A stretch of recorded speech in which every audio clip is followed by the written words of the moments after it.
सर्वे ये कहता है कि मोर देन 80% ऑफ यूथ आज के टाइम में वो सब काम कर रहा है जो वो नहीं करना चाहता था। तो मेरा आपसे एक पर्सनल क्वेश्चन है। क्या? सवाल मेरा ये है कि अपनी लाइफ में आज आप जो भी हैं, क्या आप वाकई में यही बनना चाहते थे या कुछ और? देखिए, ऐसा है, जो आप सर्वे कोट कर रहे हैं वो बेसिकली एक बहुत कोर इशू को टच कर रहा है। वो कोर इशू है करियर काउंसलिंग। अनफॉर्चुनेटली हमारे देश के अंदर करियर काउंसलिंग जैसी चीज़ बहुत बहुत नेग्लिजिबल लेवल पे है, और वो सही टाइम पे बहुत कम बच्चे समझ पाते हैं इसकी अहमियत।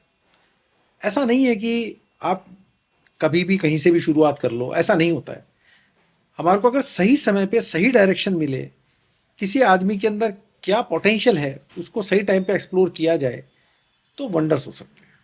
और आज ये बात सच है कि मैक्सिमम बच्चों का जो करियर डिसाइड होता है वो अदर फैक्टर्स पे हो रहा है, उसके कोर कॉम्पिटेंस पे हो ही नहीं रहा। अगर आज बच्चे को किसी चीज़ के बारे में सोचना है, और मैं तो कह रहा हूँ सारे दोस्तों से कि आप हेजिटेशन छोड़ो, आप कैरियर काउंसलिंग करवाओ, आप उनके साथ बैठो, अपनी सारी चीज़ें डिस्कस करो, आपको अपना कोर फील्ड मिल जाएगा। बहुत सारे बच्चे तो ऐसे हैं जिनको खुद को नहीं मालूम कि उनमें क्या पोटेंशियल है। वो पोटेंशियल एक एक्सपर्ट ढूंढ के बता सकता है आपको। एक्सपर्ट के साथ आपको एक काउंसलिंग करनी है, और इसमें कोई हेजिटेशन वाली बात नहीं, इसमें कोई बुरा मानने वाली बात नहीं है। ये हमारे लिए ही, हमारा ही सिस्टम है। जैसे ही आप ये करोगे, पहले क्या होता था, गुरुकुल के सिस्टम में जो गुरु होता था वो चेक करता था कि किसके अंदर क्या पोटेंशियल है, और वो उसके अकॉर्डिंगली उसको उसी डायरेक्शन में लेके जाता था। आज की तारीख में अनफॉर्चुनेटली ऐसा सिस्टम है नहीं। हमारा जो सिस्टम है वो, जैसे मैंने आपको कहा, लॉर्ड मैकॉले ने बिल्कुल हम्म। सबको एक रैट रेस में डाल दिया कि सबको क्लर्क बनाना है। ये गलत है। हमारे को अभी भी इस चीज़ की इंपॉर्टेंस को समझना है। हर बच्चा अपने लेवल पे करियर काउंसलर के पास जाए, सिटिंग करे, उनको बताए कौन सा सब्जेक्ट अच्छा लग रहा है, कौन सा बुरा लग रहा है, किस में क्या प्रॉब्लम आ रही है, क्या नहीं है। एक बेहतर करियर काउंसलिंग के जरिए अपनी कोर कॉम्पिटेंस पे वो काम करेगा, बहुत अच्छे रिजल्ट्स आएंगे। अब शिवानी, रही बात मेरी, तो मैं समझता हूँ कि मैं शायद इसी फील्ड में ही रहता। मुझे ये फील्ड बहुत अच्छा लगता है। इसमें बहुत ऐसा कुछ है जो कि मैंने स्टार्टिंग से, बचपन से देखा घर में, कि इसमें ग्रेस बहुत है।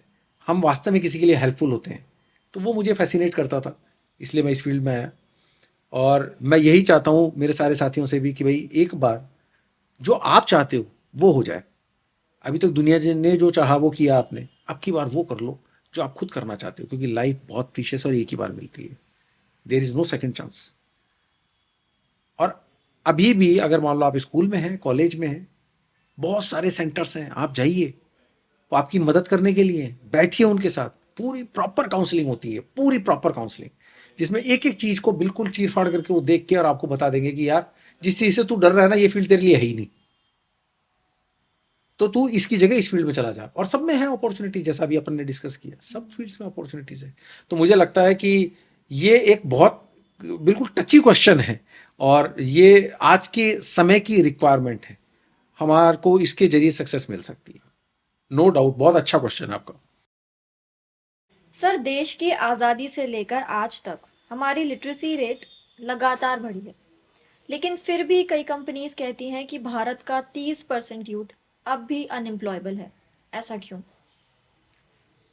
इसके पीछे जो सबसे बड़ी चीज़ है उसका आंसर आपने खुद ने दे दिया। अनएम्प्लॉयबल है, इसका मतलब वो डिग्री लेके बैठा हुआ है, वो कहीं ना कहीं अपने आप को क्वालिफाई करा रहा है, बट कंपनीज मानती है कि वो उस लायक नहीं है। उसका रीज़न है क्योंकि उसने सिर्फ रट्टाफिकेशन पे ध्यान दिया, उसने जो स्किल्स डेवलप करनी थी उस पर ध्यान नहीं दिया, जो ओवरऑल चीज़ें सीखनी थी वो उस जगह मिसिंग है। अगर मान लीजिए एक बच्चा सीए की डिग्री लेकर आ जाए, उसको बैलेंस शीट पढ़नी नहीं आती हो, तो एक सीए के तौर पे वो कैसे काम कर सकता है?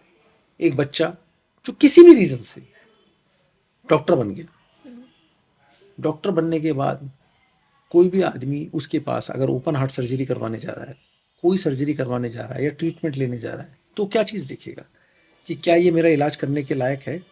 अगर नहीं होगा तो भले ही वो डॉक्टर हो, बट वो अनएम्प्लॉयबल है। किसी भी कंपनी का जब सिलेक्शन हो रहा होता है तो उस बच्चे का ओवरऑल टेस्ट होता है, और जब वो ओवरऑल टेस्ट होता है तो उसकी सारी स्किल्स टेस्ट हो जाती है। ये चीज़ चेक कर ली जाती है कि ये बंदे को कल जब काम दिया जाएगा तो ये परफॉर्म कर पाएगा कि नहीं कर पाएगा। हमारी जो प्रेजेंट एजुकेशन सिस्टम था, जो लॉर्ड मैकॉले ने बनाया था बेसिकली, वो उसके अंदर क्या था कि उसके अंदर हमने क्लर्क प्रोड्यूस किए। हमें ऐसे ओबीडियंट लोग चाहिए थे जिनके अंदर कोई क्वेश्चनिंग नहीं हो, जो लीडरशिप की क्वालिटी से बिल्कुल दूर दूर तक कोई वास्ता न रखते हो। उन्हें जो ऑर्डर दिया जाए, जो समय दिया जाए, जिस तरीके से बताया जाए, वो करते रहे, जस्ट लाइक मशीन। अगर हमारा सिस्टम ऐसे ही युवाओं को प्रोड्यूस करता है तो ऐसी स्थिति आना लाजमी है। आज हमारे को वो युवा चाहिए जिसके अंदर अपनी खुद की एक स्किल हो, जहां वो सोचता हो, वो कुछ करना चाहता हो। कंपनियां वो चीज ढूंढ रही है और यही हमारे सिस्टम को रिवाइव करेगा, क्योंकि आवश्यकता आविष्कार की जननी है। आज कंपनीज जब ये देख रही हैं कि मुझे ऐसा युवा चाहिए, एक ऐसा एम्प्लॉय चाहिए या एक ऐसा व्यक्ति चाहिए जो काम दे तो उसको कर भी सके और करवा भी सके, दोनों ही काम कर सके वो। और इसीलिए जो अनएम्प्लॉयबल हो रहे हैं लोग बाग, उसके पीछे दो रीजन है। पहला, या तो वो डिग्री ओरिएंटेड है, उसने कभी पढ़ाई पे ध्यान दिया ही नहीं, ओवरऑल डेवलपमेंट है ही नहीं उसका, स्किल्स को कभी उसने फॉलो किया ही नहीं। और दूसरा कारण ये है कि हमारे पास जो एक मैकेनिज्म है उसमें हमारी करने की इच्छा शक्ति खत्म हो गई। हम आगे बढ़ना ही नहीं चाहते, हम रिस्क लेना ही नहीं चाहते, हम कहीं ऐसा कोई रोल प्ले ही नहीं करना चाहते जिससे कि ये मालूम पड़े कि ये सारी चीजें मेरे ऊपर आ जाएगी। इस डर को निकालना पड़ेगा। आज की जो युवा शक्ति है, जो मेरे भाई हैं, जो मेरे दोस्त हैं, वो चीजें समझने लगे हैं कि अगर मुझे आगे बढ़ना है तो ओवरऑल डेवलपमेंट चाहिए। कंपनी जब मुझे देखती है किसी भी पोस्ट पे, तो वो मुझे एज ए स्लेव नहीं देख रही है, वो मुझे अथॉरिटी दे रही है, ऑटोनॉमी दे रही है कि आप भी करो और करवाओ इस काम को। तो धीरे धीरे अब लोग बाग समझने लगे हैं इस चीज को, और पहले से काफी इंप्रूव हुआ है। जो 30% है, इसका मतलब ये पहले ज्यादा थी, जो धीरे धीरे रिड्यूस हो रही है। और मैं विश करता हूं ये जल्दी से जल्दी एलिमिनेट हो पूरा। हमारा हर युवा कभी भी खाली नौकरी की तरफ ना देखे, और जो नौकरी की तरफ देखे उसके लिए नौकरी बाहें खोल के उसका वेलकम करे कि हाँ आप आओ, आप इसके योग्य हो। हमारा एजुकेशन सिस्टम भी बदल रहा है, हमारी मानसिकता भी बदल रही है, समाज भी बदल रहा है। और युवा जब इन सारी चीजों को पॉजिटिव लेता है तो रिजल्ट सामने आते हैं हमारे।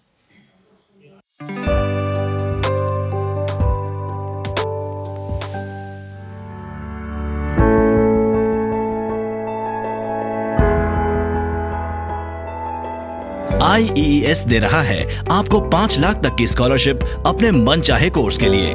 IEES स्कॉलरशिप प्रोग्राम में आज ही एनरोल करें।